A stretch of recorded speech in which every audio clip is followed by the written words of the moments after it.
Hello दोस्तों, नमस्कार। सुविधा कोचिंग में स्वागत है। आज का टॉपिक है मैथ में दो चर वाले रैखिक समीकरण में हल होने के शर्त क्या होते हैं, कितने हल होंगे। अगर दो चर वाले रैखिक समीकरण दिया हुआ है आपके पास तो हल होने का क्या शर्त है, यानी एक हल होगा, दो हल होगा कि अनेक हल होगा, कोई हल नहीं होगा, कितने हल होगा, इसको हम लोग देखते हैं। ठीक है, तो देखिए यहाँ पर अगर आपको दो चर वाला रैखिक समीकरण दिया हुआ है, अगर दो चर वाले रैखिक समीकरण यहाँ पर दिया है तो हल होने का शर्त पहला होता है कि अगर a बटा डी यानी x का गुणांक a बटा डी और y का गुणांक b बटा e, ठीक है, a बटा डी इज इक्वल टू अगर b बटा e हो जाए तो क्या होगा, तो कोई हल नहीं होगा। तो क्या होगा, कोई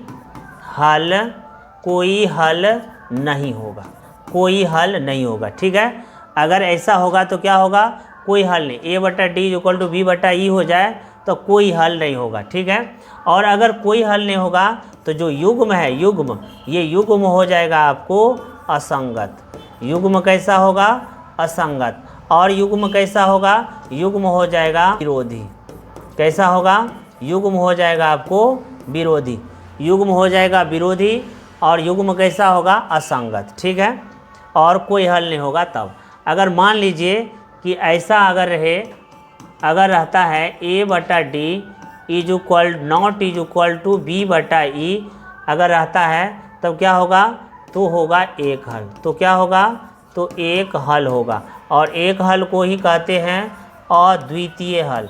अद्वितीय हल कहते हैं, क्या कहते हैं, अद्वितीय हल कहते हैं। ठीक है, और अगर अद्वितीय हल होता है, अगर अद्वितीय हल होता है तो युग्म कैसा होगा, अद्वितीय हल अगर होता है तो युग्म हो जाएगा आपको अविरोधी।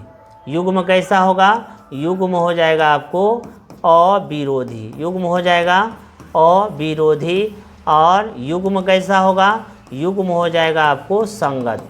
युग्म कैसा होगा, संगत होगा। ठीक है, अब देखिए यहाँ पर अगर मान लीजिए कि अगर ऐसा रहता है शर्त, अगर तीसरा शर्त है कि a बटा D is equal to B बटा E is equal to C बटा एफ हो जाए तो क्या होगा, अनेक हल होगा।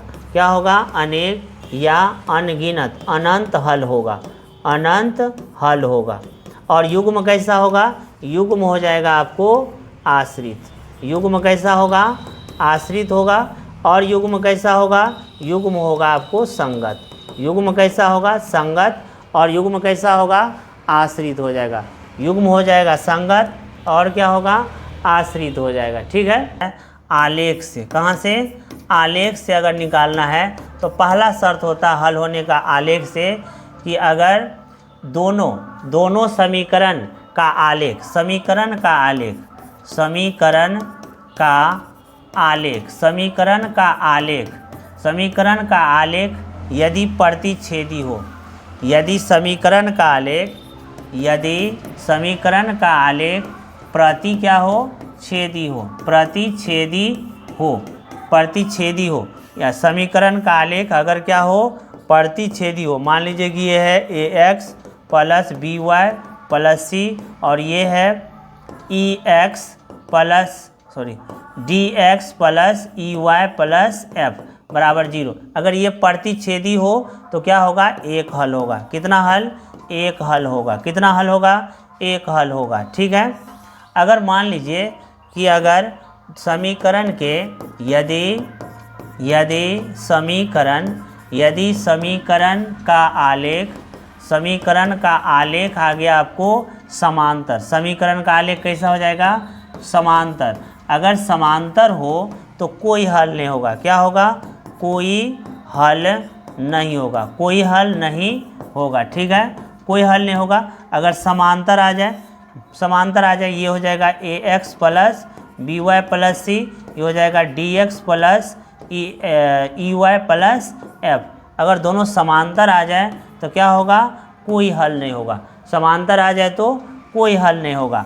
अगर मान लीजिए कि आलेख, अगर मान लीजिए कि समीकरण का आलेख, यदि समीकरण का आलेख, समीकरण का आलेख आ जाए आपको समपाती, समपाती आ जाए समपाती आ जाए तो क्या होगा, अनेक हल होगा। क्या होगा, अनेक हल होगा, अनेक हल होगा। ठीक है, अनेक हल हो जाए। समपाती का मतलब एक के ऊपर एक, एक के ऊपर एक, यानी एक लाइन ये है, इसी के ऊपर क्या होगा, दूसरा लाइन भी हो, एक के ऊपर एक हो, एक के ऊपर एक हो तो क्या होगा, समपाती। यानी यहीं पे होगा ax plus B Y plus C, और यहीं पर होगा क्या, dx plus E Y plus F, यहीं पर होगा।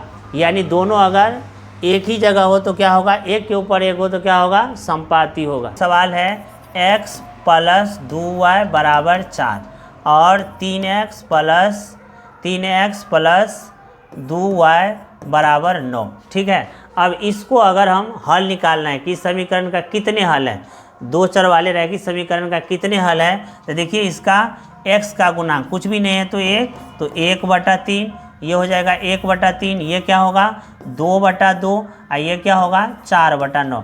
क्या कोई बराबर है, कोई बराबर नहीं है। अगर बराबर नहीं है, अगर शुरू वाला बराबर नहीं है तो a/d not is equal to b/e अगर रहता है तो कौन होता है, तो एक हल होता है। कितना, एक हल, या इसको कहते हैं अद्वितीय हल। एक हल होगा या क्या होगा, अद्वितीय हल होगा।